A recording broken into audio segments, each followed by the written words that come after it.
Assalamualaikum warahmatullahi wabarakatuh. Di sini saya Imratus Sadidatil Izza NIM E 2019-30555 akan menjelaskan sedikit tentang sifat pemeriksaan atas perkiraan laba rugi. Perkiraan laba rugi atau profit and loss account terdiri dari perkiraan pendapatan operasi, harga pokok penjualan, beban operasi, pendapatan dan beban di luar operasi, dan pos luar biasa. Definisi penghasilan berdasarkan kerangka dasar penyusunan dan penyajian laporan keuangan PSAK nomor 23 IAI tahun 2002 ayat 23 pasal 1 menjelaskan bahwa peningkatan manfaat ekonomi selama satu periode akuntansi tertentu dalam bentuk pemasukan atau penambahan aktiva atau penurunan kewajiban yang mengakibatkan kenaikan ekuitas yang tidak berasal dari kontribusi penanaman modal.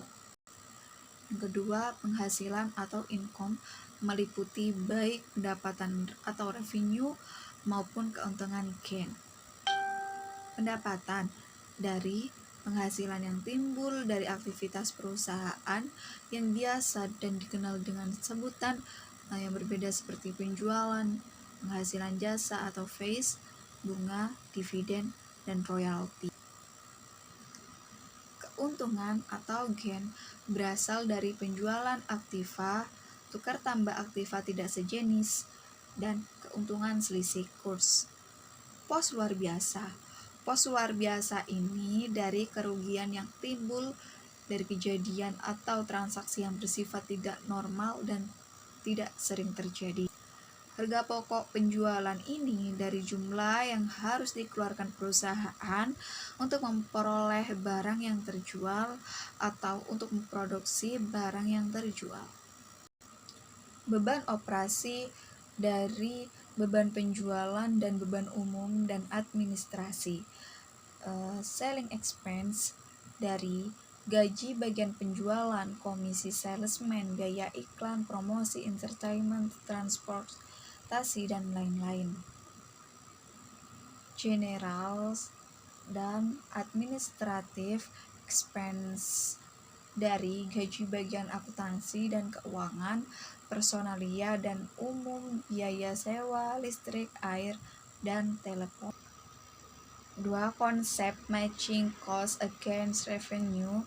Dalam laporan laba rugi harus dibandingkan pendapatan yang menjadi hak perusahaan dalam periode yang diperiksa dengan biaya yang menjadi beban perusahaan untuk periode yang sama, tanpa memperhatikan apakah uangnya sudah diterima untuk pendapatan dan dibayarkan untuk biaya atau belum.